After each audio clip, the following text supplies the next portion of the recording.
Ya, terima kasih Anda masih terus menyaksikan program talk show Michael Chandra. Dan topik kita adalah inovasi ramah lingkungan. Nah, di rumah saya sudah hadir lagi sahabat saya yang lain, yaitu Jos Handani. Tepuk tangan dong buat Mas Jos.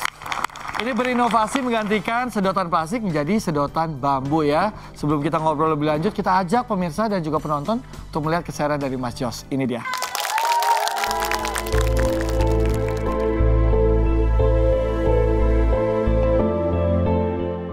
Masih ingat kan video yang pernah viral ini? Seekor kura-kura kedapatan hidungnya tersumbat sedotan plastik. Itulah salah satu dampak buruk sedotan plastik bagi lingkungan.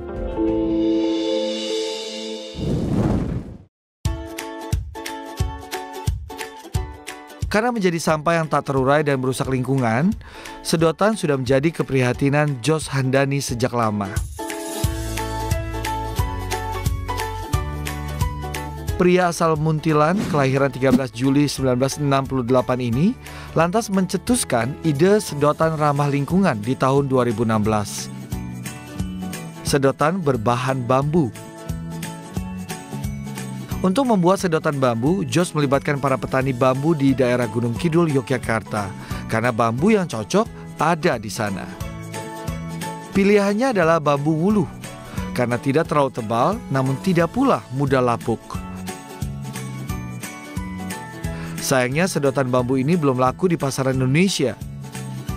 Justru peminat banyak datang dari mancanegara seperti Malaysia, Singapura, Belanda, dan Perancis. Dalam sebulan, Jos bisa memproduksi sampai 1.000 sedotan.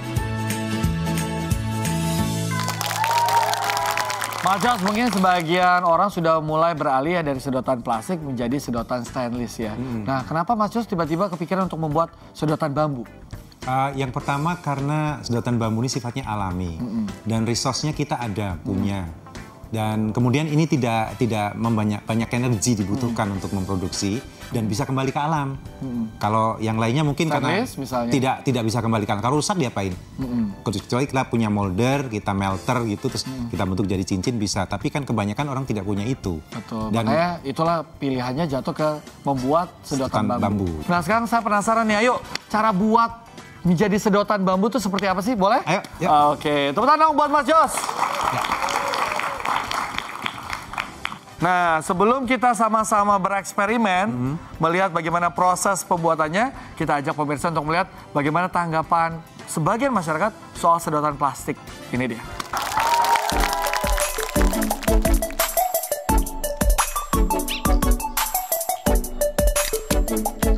Yang pasti ramah lingkungan. Saya sih lebih memilih sedotan ramah lingkungan ya. Saya memilihnya ramah lingkungan. Ya di warungnya disediakan seperti ini. Tapi saya belum beli, jadi saya adanya ini, saya minumnya ini. Karena dari warungnya udah begini, udah disediakan sama sedotan gini.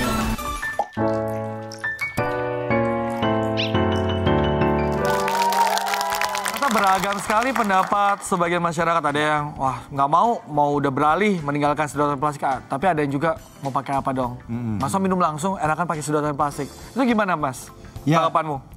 Sebenarnya pertamanya juga ketika kenalkan juga banyak yang bilang, masa sedotan pakai ulang sih? Saya bilang, saya nanya, ibu maaf, sendok sama garpu pakai ulang nggak? Padahal itu masuk ke mulut, kena lidah orang. Tapi itu kita pakai ulang. Nah yang jadi masalah mereka adalah mereka mikirnya karena di dalamnya kan ini kan bagaimana ngebersihan. Karena sebetulnya lebih gampang ketika ini diproses baru kita tahu bahwa ini sudah kita desinfektan secara alami dan kemudian sudah kita keringkan. Pembersihannya sebenarnya gampang, ada nih. Ini kebetulan kita bikin sendiri juga. Oh, ini bikin sendiri juga? Jadi ini bahannya dari serat nanas. Serat nanas. Jadi sama-sama alami dong gitu. Dan membersihkannya gampang. Mas Michael coba bersihin. Masukin, tapi nanti ngecabutnya diputer gitu. Oh, jadi masuk begini. Nah, terus diputer. Puter begini ya. Tarik. That's it. Oke. Oh, langsung bersih. Wow, tepuk tangan dong buat Mas Jos. Nah, sekarang bagaimana nih Mas prosesnya supaya tadi menjadi sedotan bambu? Ya, jadi bambu-bambu ini, bambu wuluh ini bisa ruasnya bisa sampai ada yang 80 cm. Lalu kita ada 3 alat pemotong sih, pemotong gitu pakai pemotong gergaji tapi pakai kayu dengan ukuran tertentu. Ini ada ditekan begitu terpotong masing-masing 22 cm. Setelah itu selesai kan dibersihkan dulu. Terus kita amplas juga sebetulnya. Oh, jadi diamplas ya? Diamplas supaya lebih halus. Ya. Terus baru kita proses terakhir adalah finishingnya kita desinfektan. Oh, yang tadi memakai ini. Memakai apa tuh? Daun sirih. Daun sirih. Sama garam. Sama garam ya. Oke. Garam dan sirih. Prakteknya seperti apa? Nah, oke. Membersihkannya. Ini. Mas Michael boleh bantu saya potong-potongin ini. Oke, boleh. Masukkan ke air mendidih. Oke. Sudah, lalu kita campur dengan garam. Berapa banyak? Berapa banyaknya terserah, karena ini sifatnya alami jadi nggak masalah. Oke. Udah cukup ya kayaknya ya. Terus baru garamnya. Nah, setelah sudah, akan lebih bagus sebetulnya biarkan ini mendidih dulu. Sudah mendidih baru diangkat. Supaya kadang-kadang ini suka nempel kalau sama bambu gitu. Oke. Tapi sebenarnya bisa dicuci langsung hilang nggak apa-apa. Nah, baru Mas Michael lebih banyak tuh. Diangkat. Diangkat. Nah, taruh sini aja lagi. Oke, taruh lagi di sini. Nah, terus baru bambunya dimasukin satu persatu. Nah, berapa lama nunggu sampai artinya tidak terlalu panas juga nggak masalah. Proses terakhir dijemur. Dijemur, luar biasa. Gitu. Tepuk tangan buat Mas Jos. Jadi setelah kering aman untuk digunakan. Sudah begitu aman. Dan kalau misalnya teman-teman belum punya sikat, bisa saja langsung disentor di bawah keran. Oh, jadi langsung proses air mengalir langsung membersihkan bisa. juga ya? Tapi penyimpanannya hati-hati, jangan disimpan di tempat yang ada airnya, harus tempat kering. Nah, tahan berapa lama ya untuk sedotan bambu ini?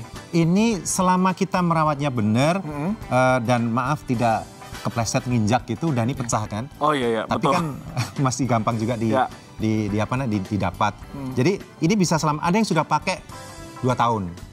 Masih dipakai juga gitu. Jadi tergantung kita pemakaian dan perawatan kita. Namanya yang alami itu pasti perawatannya lebih ekstra. Sama saja. Karena kalau yang bukan alami karena mungkin sifatnya tidak alami ya udah nggak apa-apa, paling bersih-bersihin aja gitu. Betul. Tapi kalau ini mesti terms and condition applied gitu. Tepuk tangan buat Mas Jos.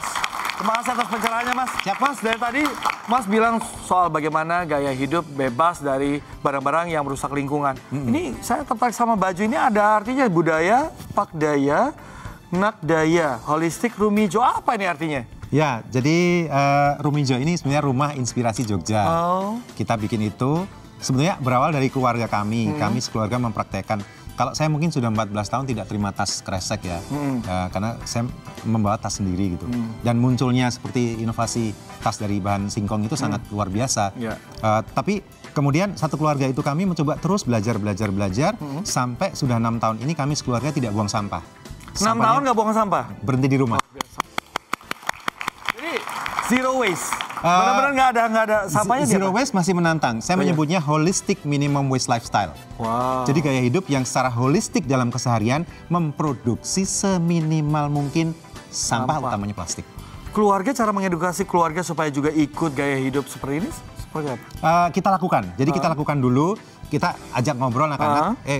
Di belakang rumah kita juga ada sungai. Jadi kita ajak mereka bersihin sungai. Slimy dan segala macam, nggak kita kasih kaos tangan. Biar mereka tahu, this is our problem.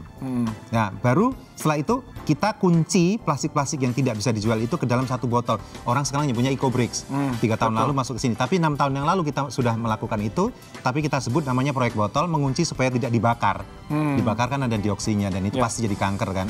Sehingga paling tidak itu menjadi satu alternatif kita untuk bagaimana bertanggung jawab akan sampah kita sendiri dan memberi contoh.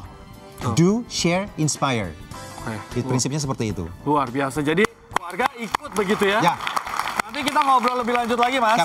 Di akhir dari program Acara Luar Biasa. Tapi usai jeda pariwara saya juga akan hadirkan sahabat sayang berikutnya. Kalau tadi kita udah bicara kantong plastik sudah, sedotan bambu sudah. Sekarang ada sahabat-sahabat milenial saya yang mencoba mencari atau berinovasi dengan alat alternatif pengganti styrofoam. Jadi styrofoam kita ini selain bisa digunakan untuk wadah makanan, ternyata juga bisa sebagai bioinsulator. Dan untuk selanjutnya, saya ingin ini bisa digunakan sebagai peredam suara juga.